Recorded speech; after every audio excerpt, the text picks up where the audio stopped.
Hi, and welcome back to another video. I currently find myself at Kwamoso, which is in the eastern region of Ghana.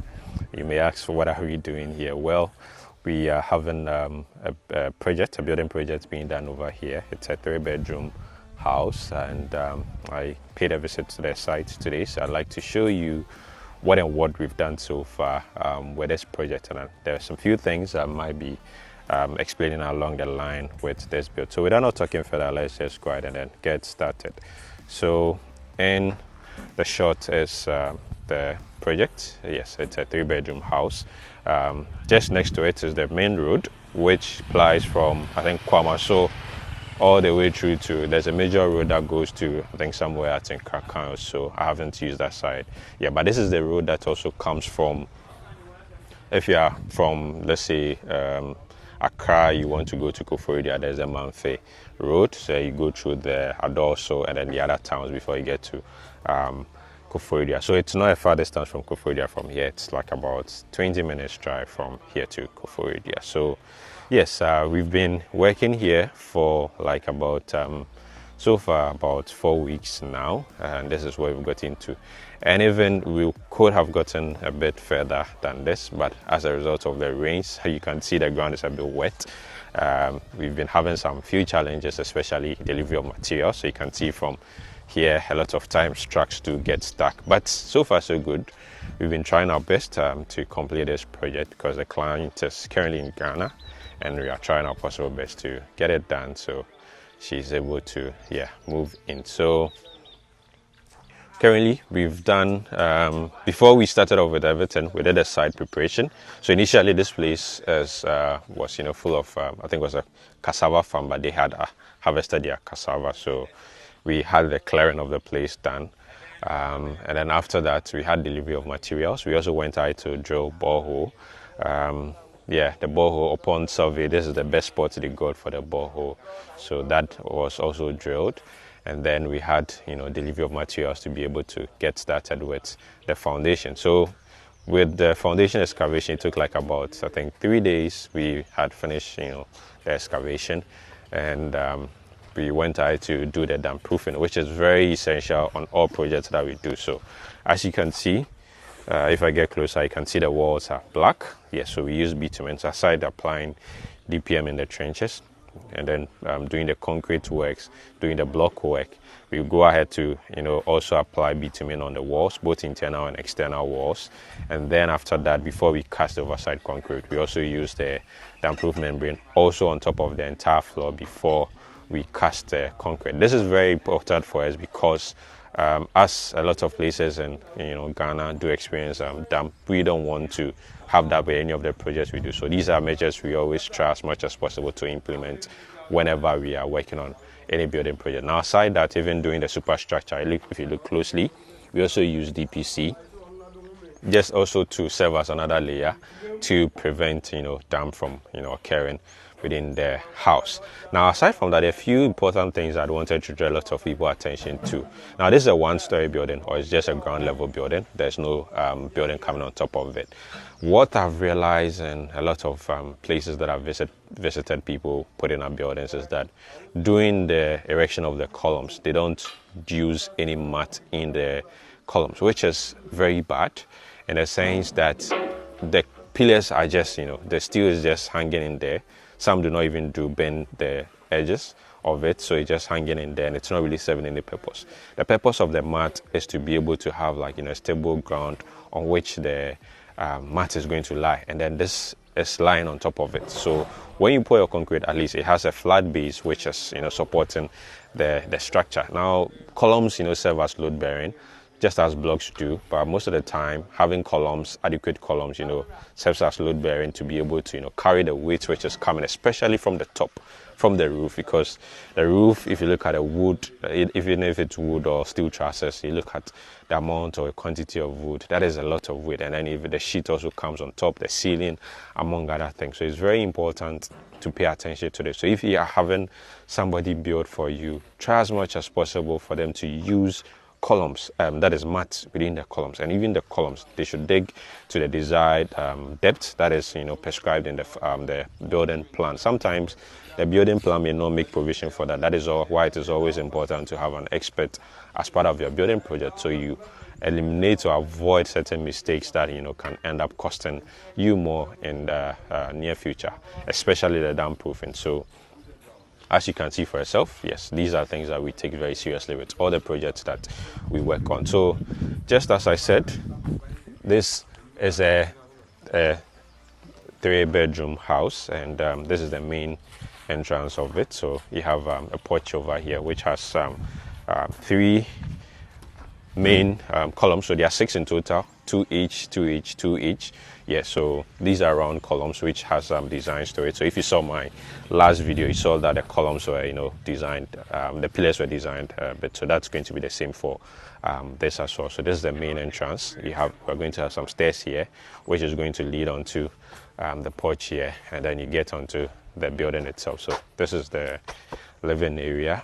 It's quite a good sized living area. It is an open concept kitchen, so the kitchen is right in the corner there, and then you have a door that leads outside, and then from there you have a laundry area which is also in the corner in there. There's a door that leads outside from that section as well, so in case you're within the house, maybe you're having your laundry done and you want to step out, then you're able to do so using this door. Yeah, aside from that, we have the master bedroom, which is to this point.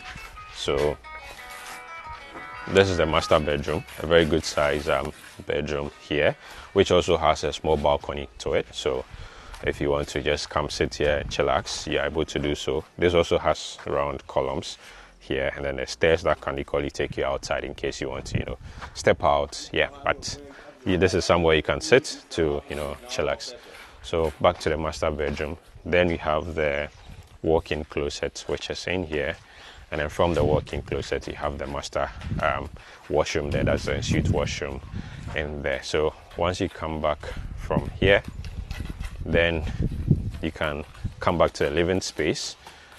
Then you have the other rooms here, so 2 bedrooms, one to the right and one to the left. These are good size or standard size bedrooms, which has quite big windows to help with ventilation. You realize that this has got 2 spots that is outside, so this has got 2 windows. This has got just 1 spot, so it has a very huge window to allow ventilation. Then you have the washroom, which is in the middle here, which can also serve as guest washroom in case you have visitors. You're able to host them in here. So far this is what the project looks like. I currently do not have the total area in mind or in head, but I try to put it on the video so you're able to see the total area of the entire building.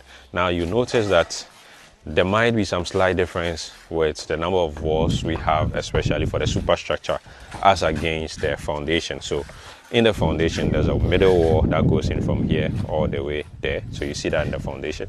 And you also notice that we have quite a number of columns. Now these are very, very essential. So some projects, some people tell you, oh, it's a ground level building, so the columns are too much. But it is always important to pay attention to some of these things so as to avoid any cracks. And then even also we did plinth beams when we're casting the foundation overside. So if you look in here, you might see the steel. I'm sure from some of the videos I'll put on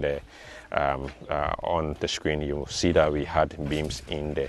So all these things are done for purposes. They have purposes that itself. So the plain beams are to prevent cracks from occurring within the superstructure especially. So I wanted to show you the mat that I was talking about. So this is one that we have here. Lots of times people just building 1-story building do not see it as a need to have mats in their columns, so they just put a steel in there and it's basically just hanging in there, not serving a purpose. So it's always best to have your mats positioned this way in the columns that are dark, and then you have your column steels sitting on top of it, so that to serve as a base to be able to support the load that is being borne from the building. So these are some few things that we pay attention to when we are having our projects done. And then also for the washroom areas, We have drains, so this is the kitchen area. So we have the kitchen main drain pipe, which is coming out of the building. Aside from that, also we have the laundry area where we have drain pipes. Now, if you take a close look at this, you notice that the size of pipe we have here is quite different from that of this one.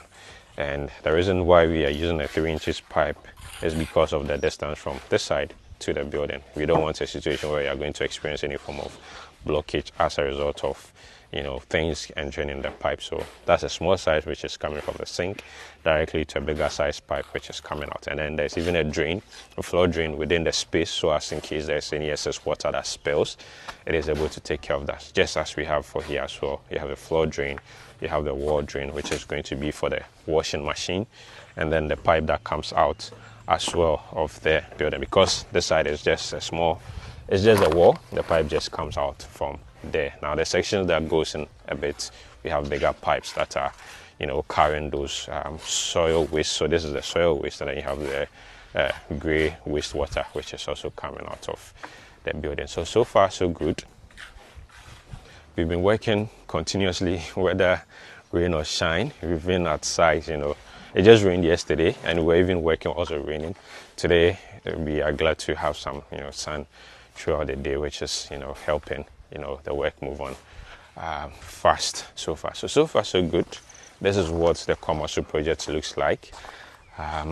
Yes, we are doing our best to get it completed in time, and the fact that we are trying to get it completed in time doesn't mean we are, you know, compromising on quality.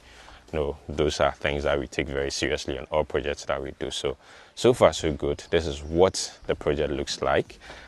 Today is actually exactly day 30 since we've been working here, and so far we've had quite a number of challenges with the supply of, you know, sand. I didn't know sand could be a big problem until, you know, we started working here.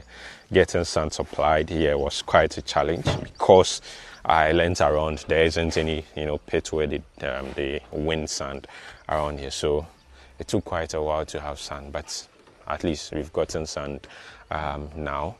And I think so far it was the sun, and then also the nature of the road, which not really in the best of conditions. But so far so good. We've been able to, you know, beat all odds and then, you know, get things going. So this is the first update we are seeing on this project. Once we have, you know, we progress further with what we are doing here, I sure will bring you more updates to see what it turns out to be like. But so far so good. This is what the project looks like. I'll be on standby to hear your questions, your comments, your feedback.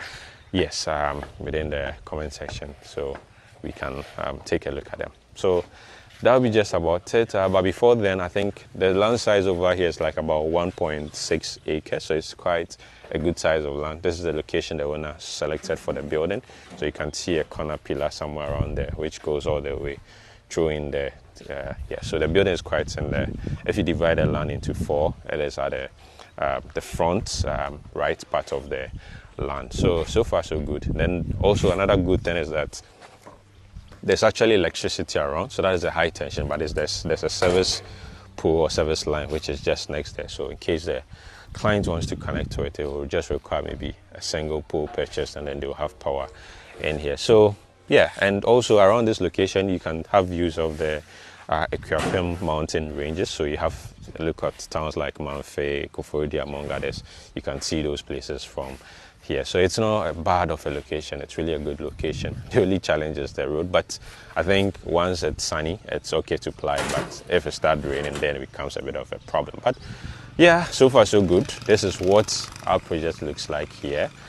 Once we make further progress, I'll bring you updates on that. So that'll be just about it. Thank you very much for watching. I'll see you in the next one.